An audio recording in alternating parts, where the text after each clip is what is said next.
Hey guys, and welcome to my newest tutorial. In today's video, we're gonna talk about how you can basically add a loader to your page or to your whole website.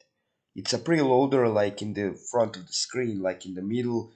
You can set it to be like a loader or anything you want, which is really interesting and it looks pretty cool. So, the first thing we're gonna do is on the left hand side, we're gonna go to plugins, hover over that, and we're gonna click on add a new plugin. Left click on that option.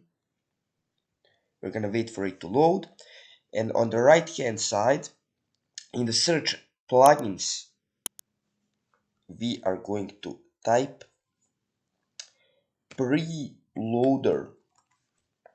Click enter, and the thing we are going to install is the Safe Layout Qt Preloader, the CSS3 WordPress Preloader. So, it's an easily add a pure CSS animated preloader to your WordPress website.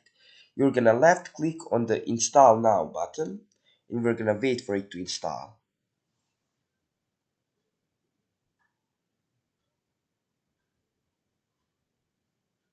So after it's installed, it should change to the Activate button.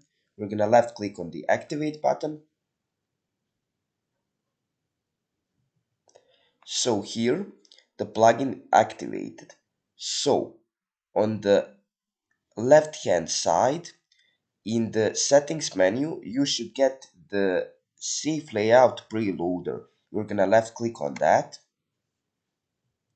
And here, we should basically choose the icon and basically the image or anything you want to be the loader for your website. So it can be the icon, it can be the brand image, it can also be the progress bar or a background or anything like that. We're gonna choose it to be the icon, and we are going to choose this one, for example, and just click scroll down to the bottom and click save changes. As you can see, you can also basically um, choose the icon color, the icon effect, the icon size even, and we can get the icon preview, which is the dive. You can actually basically click on the custom icon, which is very interesting. And here we can just go to the tutorial and just click on visit site. Left click on that. And as you can see, after it loads, it should do, as you can see, it did the loading screen. So when we refresh, here it is. So basically that's it guys for today's video. I hope I guys helped you, and I hope I see you in the next one. Bye.